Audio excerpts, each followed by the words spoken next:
नाजरीन, एंटार्क्टिका में ना ही कोई टाइम जोन फॉलो होता है और ना ही यहाँ किसी कंट्री का कब्जा है। हत्ता के पूरे एंटार्क्टिका में सिर्फ 2 ATM मशीन्स लगी हुई हैं। कई लोगों का मानना है कि एंटार्क्टिका की बर्फ के नीचे कई राज पोशीदा हैं। कुछ का तो ये भी मानना है कि बर्फ से ढके हुए इस मिस्टीरियस कॉन्टिनेंट के नीचे एक अलग ही दुनिया बसती है जहाँ एलियंस का राज है। लेकिन रिसर्चर्स और आर्कियोलॉजिस्ट इस मिस्टीरियस कॉन्टिनेंट के पोशीदा राजों को फाश करने के लिए दिन रात मेहनत कर रहे हैं। इन्होंने यहाँ चंद ऐसी चीजें भी तलाश की हैं जिनको देखकर साइंस भी हैरान रह जाती है। और आज आप देखेंगे एंटार्क्टिका की बर्फ के अंदर से मिलने वाली चंद हैरत अंगेज चीजें। तो आइए शुरू करते हैं। नंबर 8, 2009 में एक डिस्कवरी ने रिसर्चर्स के रोंगटे खड़े कर दिए जब एंटार्क्टिका की बर्फ के अंदर से एक बिल्ली का ढांचा मिला। लेकिन इसमें हैरान करने वाली बात ये नहीं थी कि ये ढांचा बिल्ली का है, बल्कि हैरान करने वाली बात ये थी कि ये जिस बिल्ली का ढांचा था वो आम बिल्ली नहीं बल्कि अंडे देने वाली बिल्ली थी। जब रिसर्च लैब्स में इस अजीब बिल्ली के ढांचे पर मजीद तहकीक की गई तो मालूम पड़ा कि ये जानवर कम से कम भी 2,50,00,000 साल पहले धरती पर पाया जाता था। नंबर 7, 2014 में आर्कियोलॉजिस्ट को एंटार्क्टिका से इंतहाई हैरान कर देने वाली इंसानी खोपड़ियां मिली। पहली हैरानी की बात यह थी कि एंटार्क्टिका में ये मिलने वाली पहली इंसानी खोपड़ियां थी और दूसरी हैरानी की बात इन खोपड़ियों की शेप थी। जी हाँ, नॉर्मल खोपड़ियों के मुकाबले में ये खोपड़ियां काफी अलग दिखती थीं क्योंकि इनके सर जरूरत से भी ज्यादा बाहर निकले हुए थे। साइंसदानों का मानना था कि खोपड़ियों की ऐसी शक्ल बचपन से ही अजीब आदतों की वजह से बनती है और ये आदतें हजारों साल पहले एंशिएंट सिविलाइजेशन में अपनाई जाती थीं। इस तरह की खोपड़ियां आर्कियोलॉजिस्ट को इजिप्ट और पेरू से भी मिल चुकी हैं। तभी उनका शक है कि शायद हजारों साल पहले एंटार्क्टिका में भी लोग बसते थे और उनका कुछ न कुछ रिलेशन एंशिएंट इजिप्ट सिविलाइजेशन से जरूर होगा। नंबर 6, पिछले 50 सालों के दौरान एंटार्क्टिका से 10,000 से भी ज्यादा मीटियोराइट्स मिल चुके हैं। मीटियोराइट्स ठोस पत्थर के ऐसे टुकड़े होते हैं जिनका ताल्लुक हमारी धरती से नहीं होता बल्कि वो किसी और धरती से टूट कर आए होते हैं। साइंसदानों का मानना है कि मिलने वाले मीटियोराइट्स में से कई 7 लाख साल से भी ज्यादा पुराने हैं।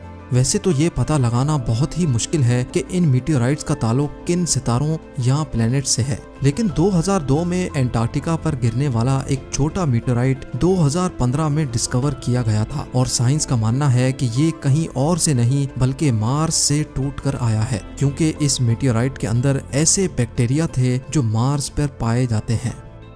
नंबर 5, एंटार्क्टिका में बर्फ की गहराई 5 किलोमीटर डीप है और ये पूरा कॉन्टिनेंट अमेरिका से भी बहुत बड़ा है। लेकिन साइंसदानों को यहाँ से कुछ ऐसे सबूत मिले हैं जिनको देखकर ये अंदाजा लगाया जाता है कि लाखों साल पहले ये जगह रहने के काबिल हुआ करती थी। जी हाँ, 1980 से कई आर्कियोलॉजिस्ट को यहाँ से डायनासोर्स, मोजासोर्स और प्लेजियोसोर्स के ढांचे मिल चुके हैं। इन ढांचों की साइज 36 फीट बताई जाती है जो तकरीबन एक ट्रिपल स्टोरी बिल्डिंग के बराबर बनती है। जब हड्डियों के इन ढांचों पर मजीद तहकीक की गई तो मालूम पड़ा कि ये कम से कम भी 70 लाख साल पुराने हैं। तभी ये अंदाजा लगाया जाता है कि 70 लाख साल पहले तक एंटार्क्टिका का टेम्परेचर रहने के काबिल था और शायद तब ये पहाड़ गहरी बर्फ से नहीं बल्कि ग्रीनरी से ढके होते होंगे। नंबर 4, वाटरफॉल्स तो हम सबने कई बार देखे हैं, लेकिन एंटार्क्टिका में टेलर ग्लेशियर के मकाम पर एक पॉइंट ऐसा भी है जहां वाटरफॉल नहीं बल्कि ब्लड फॉल होता है। 1911 में टेलर नामी एक साइंटिस्ट ने पहली बार इस ब्लड फॉल को डिस्कवर किया था। कई सदियों तक यही माना जाता था कि वाकई इस ग्लेशियर के अंदर से खून बहता है, लेकिन मॉडर्न साइंस ने जब इस पर मजीद रिसर्च की तब उनको जो मालूम पड़ा वो इससे भी ज्यादा हैरत अंगेज था।